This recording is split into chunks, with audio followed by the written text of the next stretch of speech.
a policy, whole life insurance policy, correctly for infinite banking. My name is Devin Burr, and if you're new to my channel, I learned about infinite banking during the pandemic, March of 2020. And I was stuck in my house like everyone else was, and I learned about infinite banking, how you can use it to become the bank. And I started using it for all my real estate deals.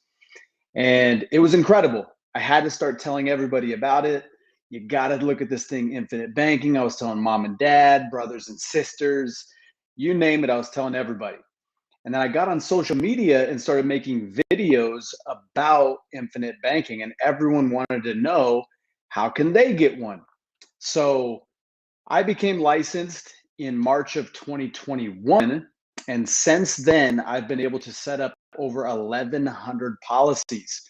So I've become an expert at this. And one of the main questions I always get, how do you structure a policy for infinite banking? So I'm going to show you guys on the whiteboard how that works. But first thing you need to think of is regular off-the-shelf whole life insurance. What I am talking about is completely different. Okay, infinite banking is a policy set up for cash value.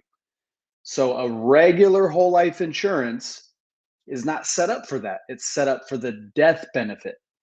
So it's not the same. It's tomatoes and onions, apples and oranges, right? So I'm going to show you guys in this video how you can set up an infinite banking policy to be built for cash value.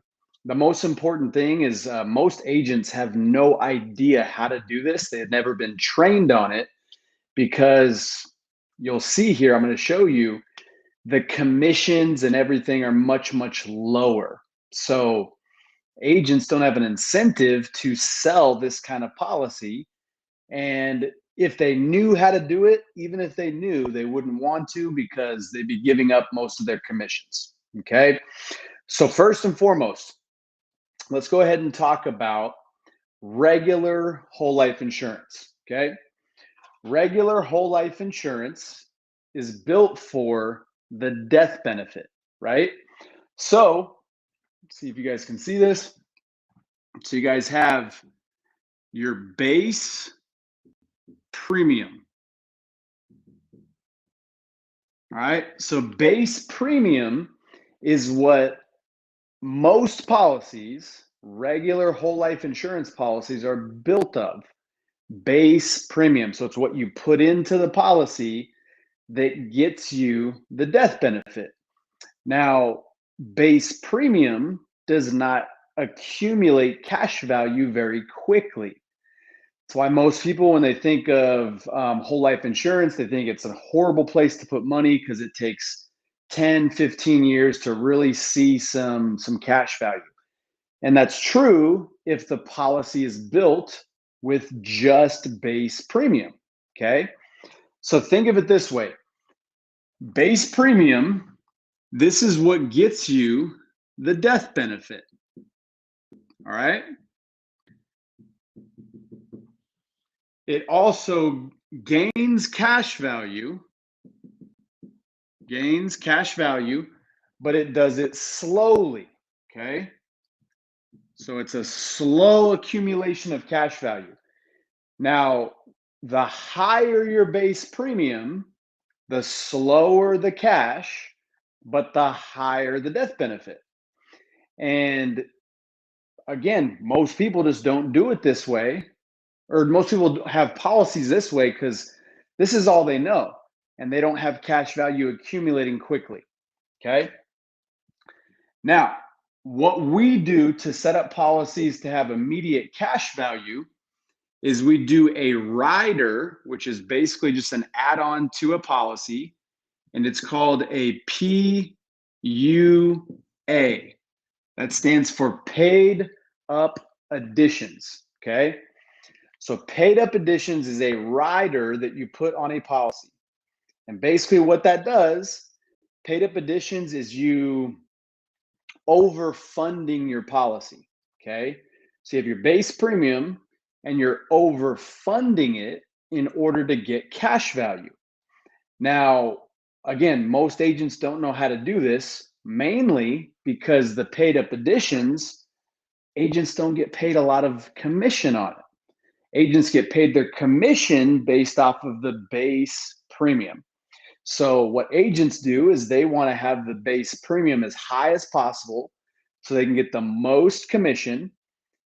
Problem is, those policies aren't always the best for the client, okay? So what we do is we put paid up additions onto the policy, the PUA rider. Now the PUA rider is going to accumulate cash value really, really quickly. The only problem is you can only do that for so long, okay? Eventually, you can no longer put additional paid up additions in your policy, so it has to come off, all right? So paid up additions, they're going to accumulate cash value, so they're going to gain cash value quickly. However, since you can't have these on forever, when paid up additions fall off, the only thing that's going to accumulate cash value is your base premium. Your base premium, you can have that on some policies all the way up to you're 121 years old. So base premium gains the cash value slowly. Paid up additions gains it quickly. All right. So here's the thing is there's so many different designs that you can have with a policy. You can do 40% to the base, 60% to the paid up addition. So let's say you have a policy for $10,000 a year. Your base premium is $4,000. That's going to pay for your death benefit. That's all you have to put in order to keep that policy. The paid up additions being 60%, that means you can put in up to $6,000 of overfunding, which is going to get you cash value quickly, but it's going to eventually fall off. You can't have it on there forever. Okay. There's also 35, 65. So 35 to base, 65 to paid up additions. There's 25, 75, 20, 80, 90, 10. There's all kinds of different ways to do it. Here's the way I look at it is the higher the base, the more the policy is going to grow in the later years. Because again, remember, the paid up additions can only stay on there for so long. The way we structure them, we try to get them in there as much as possible early on so the money has longer to grow. So generally like 7 to 10 years, you can have paid up additions going into a policy. So let's take that example of $10,000. Let's say you got 40, 60, 40 to base. So $4,000 going to your base, $6,000 going to your paid up additions. So after, let's say 10 years, you can no longer put in $10,000. You can only put in your base, $4,000. But think about this. Compound interest takes time. Longer you give it, the bigger it gets, the more it grows. So after 10 years, your policy should be growing at a very good clip. So if you're able to put in more money in the later years, it's inevitably going to grow more in the later years. So if you want a policy that is built for long-term growth, retirement income, things like that, you want your base to be higher because that's going to help the policy grow in the later years. The trade-off is you're not going to have as much liquidity because you're not putting as much into the paid up additions. Conversely, if you want a policy that is just super liquid, you're not really worried as much about the long-term growth, you're going to want to put more towards the paid up additions and less towards the base. So the most aggressive that you can do is you can do 90% to your base, 10% to your paid up, or I'm sorry, 10% to your base, 90% to your paid up additions. The problem with that is is the IRS starts to look at it as an investment. So they don't deem it a life insurance policy anymore. And that is what's called a modified endowment contract. And you do not want that because then the policy is taxable. So the way you get around that is you have to put a term rider. So a term rider onto the policy. The term rider just boosts the death benefit for like 7 to 10 years while you're putting in all those paid up additions. That way, the policy does not become taxable. The problem with that is if you boost up the death benefit like crazy, and let's say you're doing a policy for $10,000 a year, and you start making more money and you want to put more in because you have more money coming, so you want that money to compound and grow, you can't put it into that policy or it becomes taxable. What you have to do, you have to start a new one. If you boosted your death benefit like crazy, the insurance company might deem that you already have enough death benefit and they won't approve you for another policy. So I do not like having term on a policy if I don't have to. And the way to get around that usually is to not do a 90-10 design.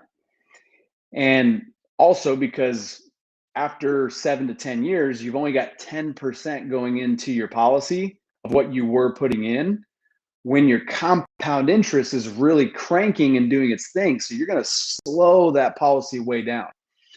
So what I generally do, if I'm going to build a policy for somebody and it's going to be really liquid, so they want to use it for real estate investing, they want to use it to pay off debt, they want to use it to go buy cars and pay themselves back the interest, all those things, I will usually design a policy to be 20% base, 80% paid up additions. A lot of times that won't need the rider for the term. So then you're not shooting yourself in the foot for getting another policy in the future.